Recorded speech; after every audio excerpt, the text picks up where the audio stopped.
Benvenuti tifosi del Napoli, lasciate un mi piace al video e iscrivetevi al canale per restare sempre aggiornati sulle ultime novità della nostra squadra del cuore. Andiamo al video. Prima notizia della giornata. Stanislav Lobotka sta vivendo una stagione entusiasmante con il Napoli e con la sua nazionale. Anche l'ex blaugrana Cesc Fabregas, dopo la sconfitta nell'ultima giornata di campionato contro il suo Como, ha sottolineato: Dammi Stani, mio Dio, che giocatore meraviglioso.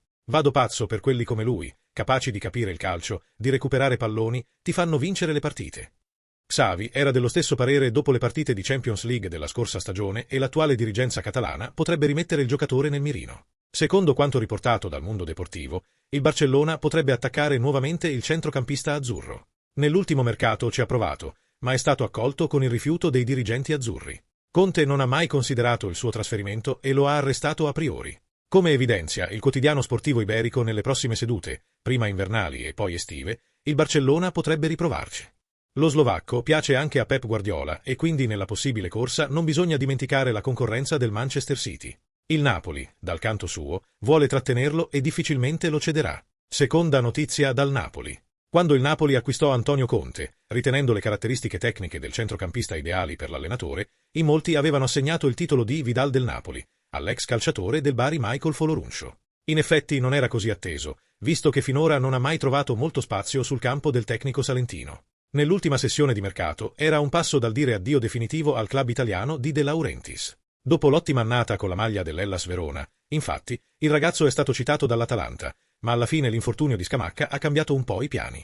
La Lazio è stata tra i club che hanno tentato di più di ingaggiarlo, ma non sono riuscite a soddisfare le richieste finanziarie del club italiano di Aurelio De Laurentiis. Conte però lo ha reintegrato in rosa, ma il giocatore resta sulla linea di partenza. Nonostante abbia ricostruito il rapporto con l'allenatore, di fronte ad un'offerta da 15 milioni di euro, potrebbe dimettersi subito e definitivamente a gennaio. Terza notizia della giornata. Leonardo Bonucci è stato uno dei protagonisti indiscussi del campionato italiano degli ultimi anni.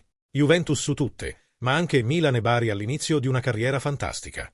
L'ex difensore è intervenuto nel corso della festa dello sport e ha parlato ai media presenti, soffermandosi sul momento bianconero. La Juve ha dimostrato di saper restare nelle prime 8 della Champions League. Bremer è una grande perdita. Senza togliere nulla agli altri, ha dimostrato di saper gestire da solo la fase difensiva della Juve. Con esso potresti giocare con 60 metri da coprire dietro di te. Chi giocherà al suo posto dovrà dare il 110%. Bonucci parla di Napoli e della corsa allo scudetto. Il Napoli va sul sicuro con Conte, l'ho detto anche io in estate. Con gli acquisti fatti sta riuscendo a fare bene e non mi stupisce vederlo lassù, ha detto l'ex difensore della Juventus parlando degli azzurri. Poi, uno sguardo anche alla corsa allo scudetto. Napoli, Inter e Juve possono giocarsela, ma mi piacciono anche la Lazio e l'Atalanta di Gasperini, dobbiamo sempre tenerle in considerazione per i primi posti.